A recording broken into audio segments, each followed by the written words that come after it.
Have you ever watched someone you care about chase a person who clearly doesn't want them and felt that quiet frustration of, why can't they just see it? Or maybe, if you're being honest with yourself right now, that someone has been you. You've been there, waiting for a text that comes 3 days late, making excuses for someone's coldness, feeling more alive in the uncertainty of almost than in the comfort of actually. And the strangest part, you knew. Somewhere in the back of your mind, you knew it wasn't working. But you stayed anyway. You leaned in anyway. We tend to write this off as bad luck, low standards, or just a type. But the psychology behind this pattern is so much more fascinating and so much more forgiving than that. Because this isn't really about the other person at all. It's about what your brain has learned love is supposed to feel like.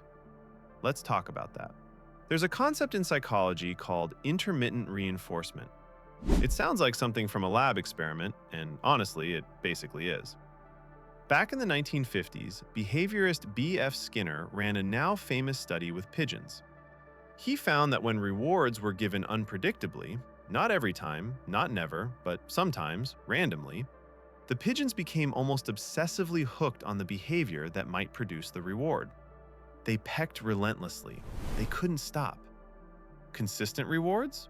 The pigeons were calm, satisfied, and moved on when the reward stopped. But unpredictable rewards?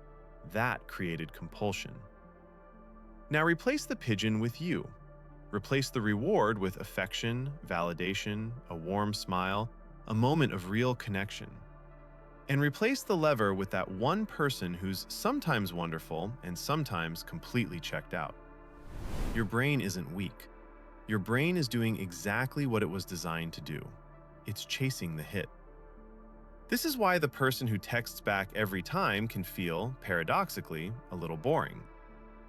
And why the person who leaves you on red for 2 days and then shows up with something unexpectedly sweet feels electric. Your dopamine system doesn't reward certainty. It goes absolutely haywire over maybe. But intermittent reinforcement only explains part of the story. To understand the deeper root, we need to go somewhere a little more tender. We need to go back. Attachment theory, developed by psychologist John Bowlby and later expanded by Mary Ainsworth, tells us that the emotional patterns we form in our earliest relationships become a kind of internal blueprint, a working model of what love looks and feels like. And for a significant portion of people, that earliest love came with some degree of inconsistency. A parent who was warm and present sometimes, distant or unpredictable other times. A caregiver whose affection had to be earned, or whose moods made home feel like a place you were always reading the weather in. When that's your first experience of love, your nervous system doesn't file it under unsafe. It files it under normal. It files it under this is what love requires. And so, without even realizing it, you grow up seeking the familiar. Not because you're broken, but because the brain is, above all things, a pattern recognition machine. It moves toward what it knows. It mistakes familiarity for rightness. So when you meet someone calm, consistent, emotionally available, someone who doesn't play games and just shows up, something feels off. Not wrong exactly, but almost too smooth. Like a road with no traffic when you're used to gridlock. You keep waiting for the other shoe to drop. And sometimes that waiting is so uncomfortable that you engineer the chaos yourself. Or you simply find that person less interesting than the one who keeps you guessing. There's also something deeply tied to self-worth at play here, and this is where it gets really important to stay compassionate with yourself. Psychologists have noted something called the self-verification theory, which basically suggests that people seek relationships that confirm their existing beliefs about themselves. If, somewhere beneath the surface, you carry a quiet belief that you are not quite enough, not quite lovable enough, not quite worth choosing, then being with someone who chooses you easily and completely can feel cognitively dissonant. It doesn't match your internal story. But someone who is hard to get, who keeps you at arm's length, Their behavior confirms the narrative, and the brain, weirdly, finds that more comfortable than being contradicted, even when the contradiction would be a beautiful one.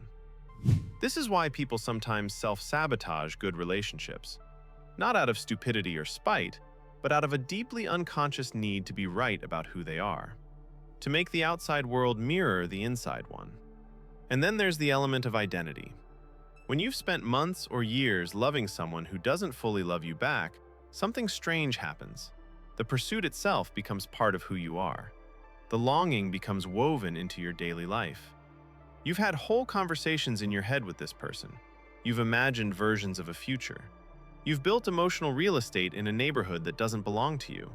And giving that up isn't just about letting go of a person. It feels like demolishing a whole internal world you've been quietly constructing. That's grief. Real, legitimate grief, for something that technically never was. This is why logic doesn't fix it. Your friends can sit across from you and lay out the evidence like a court case. They never prioritize you. They don't make effort. Look at the pattern. And you nod. You understand. And then you go home and check your phone anyway. Because this was never a logic problem. It was always an emotional architecture problem. So what do you do with all of this? Here's where I want to offer something more than just understanding. I want to offer a reframe. The fact that you love deeply, even when it isn't returned, says something profound about your capacity for connection. You are not someone who hedges their bets emotionally. You don't half commit. You go all in. That is a rare and genuinely beautiful quality. The problem isn't that you love too much. It's that your love has been misdirected by patterns you didn't choose and stories you didn't write. And here's the thing about patterns. They can be rewritten. Not overnight, and not by just deciding to, but through something therapists call earned security, the gradual, sometimes uncomfortable process of letting consistent, safe people in, of tolerating the unfamiliar feeling of being chosen, of noticing when your nervous system goes quiet in someone's presence and choosing to interpret that as peace instead of boredom. It also starts with curiosity rather than self-judgment. Instead of asking, "Why am I like this? What's wrong with me?" Try asking, "What did I learn love was supposed to feel like? And is that still true?" Those are very different questions. The first one closes you down. The second one opens a door. Research by psychologist Stan Tatkin, who developed something called the psychobiological approach to couple therapy, suggests that one of the most healing things a person can experience is what he calls a secure functioning relationship. One where both people are genuinely committed to each other's well-being. And for people used to anxious, unrequited dynamics, stepping into that kind of relationship can feel almost too peaceful at first. But the brain adapts. It learns new normals. It updates its files, slowly, with enough evidence and enough time. You are not permanently coded to want what hurts you. You are simply someone who learned a particular equation for love, and equations, with effort and awareness, can be solved differently.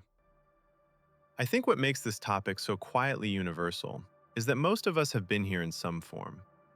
Whether it was a dramatic, unrequited love or just a friendship that always felt slightly one-sided, we've all felt the particular ache of caring more than we're cared for. And instead of that making you naive or foolish or someone who needs to do better, I think it makes you human in one of the most honest ways. The goal isn't to become someone who loves less. It's to become someone who slowly, gently begins to believe they deserve it back. If any part of this resonated with you, I'd genuinely love to know in the comments. Whether it's something you're currently navigating, something you've moved through, or just a pattern you've noticed in someone you love. These conversations matter. And if you want to keep exploring the quieter, stranger, more fascinating corners of your own psychology, stick around. There's a lot more where this came from.